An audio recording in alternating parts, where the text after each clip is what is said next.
In the early 1990s, Sudan became the unlikely backdrop for a turning point in modern history. It was here that Osama bin Laden, one of the world's most notorious figures, found refuge. From 1991 to 1996, under the Islamist-leaning rule of Omar al-Bashir, Sudan provided a safe haven for bin Laden and his emerging terrorist network, Al-Qaeda. During his years in Sudan, bin Laden began to transform Al-Qaeda from a loosely organized group of fighters into a powerful organization. At the dawn of the 1990s, Sudan was a nation grappling with decades of civil war and a newfound authoritarian grip. At its helm was Omar al-Bashir, a military strongman who had seized power in a 1989 coup, ushering in an era of Islamist rule. Behind the scenes, however, it was Hassan al-Turabi, an influential Islamist thinker and founder of the National Islamic Front, who acted as the ideological architect of this new regime. Turabi's ambitions stretched far beyond Sudan's borders. A fervent advocate of an Islamic revival, he envisioned Sudan as the beating heart of a global movement to reshape the Muslim world. Under his influence, Sudan became a base for radical figures and organizations aligned with his vision. Hassan al-Turabi also established the popular Arab and Islamic Conference, positioning it as a rallying point against what he called America's recolonization of the Islamic world. During this period, Sudan welcomed Islamist activists from countries like Algeria, Tunisia, and Egypt, granting them sanctuary and even diplomatic passports. Among the new arrivals was Osama bin Laden, the wealthy son of a Saudi construction tycoon. Osama bin Laden, born in 1957 in Saudi Arabia, became deeply involved in the Soviet-Afghan War, a conflict that began on December 24, 1979, when Soviet forces invaded Afghanistan. Over the next decade, he played a crucial role in the jihad against the Soviets, initially working as a fundraiser across Saudi Arabia and the Middle East. During this time, bin Laden collaborated with Palestinian academic Abdullah Azzam to establish the Afghan Service Bureau. This organization focused on recruiting and training foreign Mujahideen fighters to join the battle against the Soviet forces. Bin Laden's immense wealth and his reputation for religious devotion and bravery on the battlefield earned him significant respect and influence within militant circles. In 1988, bin Laden made a decisive move to formalize his growing network by creating a database to record the names of volunteers fighting in the Afghan war. This registry became the cornerstone of a new organization he founded, which he named Al-Qaeda. This marked the beginning of a network that would eventually become infamous worldwide. Following the Soviets' withdrawal from Afghanistan in 1989, Osama bin Laden returned to Saudi Arabia, where he rejoined the family business and established a welfare organization for veterans of the Afghan conflict. However, the geopolitical landscape soon shifted dramatically. In August 1990, Iraq invaded Kuwait, prompting bin Laden to offer the Saudi government a force of 10,000 Mujahideen fighters to defend the Kingdom of Saudi Arabia.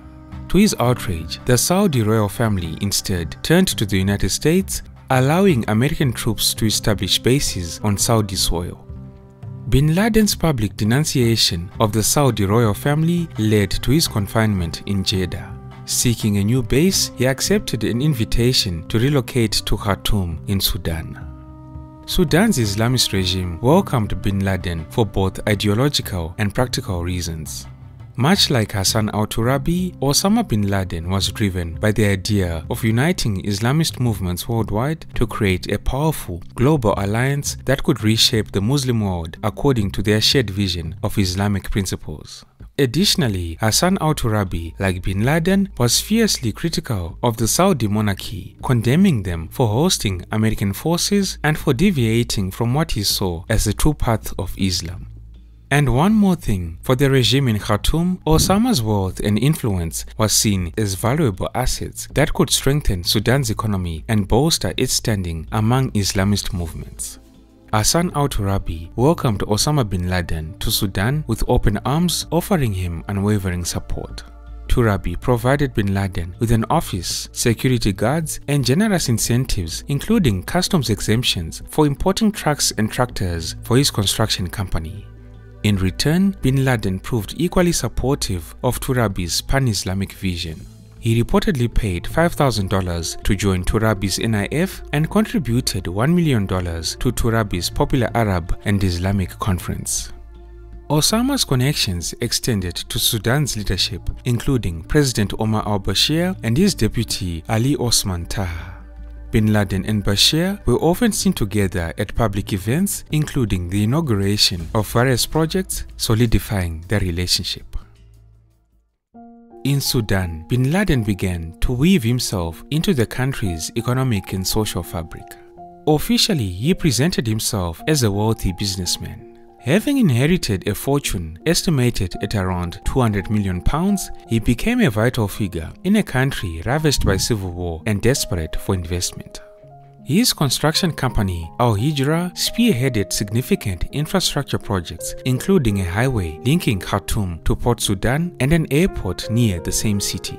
He also invested heavily in agriculture, cultivating vast tracts of land in Gezira province to produce crops such as sorghum, sesame, and sunflowers, supported by an initial £10 million investment in heavy machinery. Osama bin Laden's modest farm in Soba, a rural area near Khartoum, became his operational base. Despite his immense wealth, bin Laden adopted a humble lifestyle, often spending time with his horses, family, and children.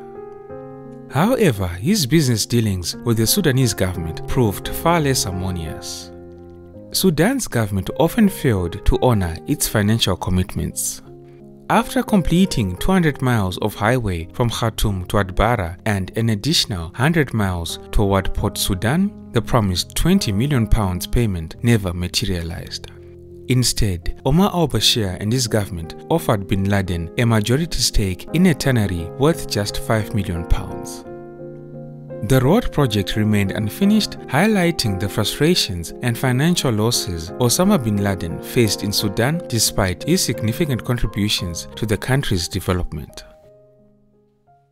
As you have seen so far in this video, during his time in Sudan, Osama bin Laden cultivated the image of a successful businessman, funding numerous construction projects, agriculture, and other ventures in Sudan. However, these enterprises were fronts for Al-Qaeda's growing global network.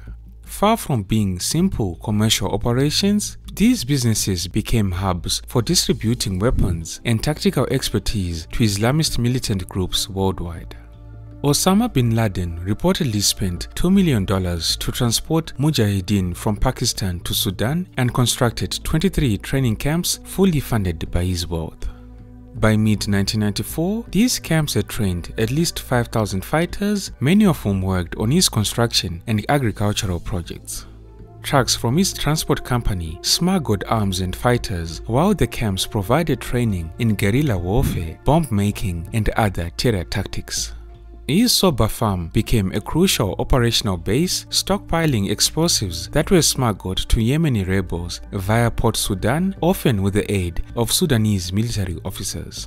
Weapons and cash, sometimes as much as $100,000, were funneled to dissidents in Jordan, while camel caravans carried arms into Egypt. It's worth mentioning that Sudan's strategic location at the crossroads of the Middle East, North Africa, and the Horn of Africa, along with its porous borders and government support, gave Osama's Al-Qaeda unparalleled advantages. As Osama bin Laden's network expanded, so did its reach. Al-Qaeda began to orchestrate attacks on Western interests, including links to the 1993 World Trade Center bombing in New York. While the extent of bin Laden's direct involvement remains debated, his growing influence alarmed United States intelligence agencies. By 1993, the United States officially designated Sudan as a state sponsor of terrorism, citing its support for Al-Qaeda, Hamas, and Hezbollah. Sudan soon gained a reputation as a state sponsor of terrorism. Sudanese trained assassins killed a parliament speaker in Egypt, while Sudanese officials were accused of aiding Tunisian activists in smuggling weapons. Algerian veterans of the Afghan War launched an Islamist insurgency after training in Sudan.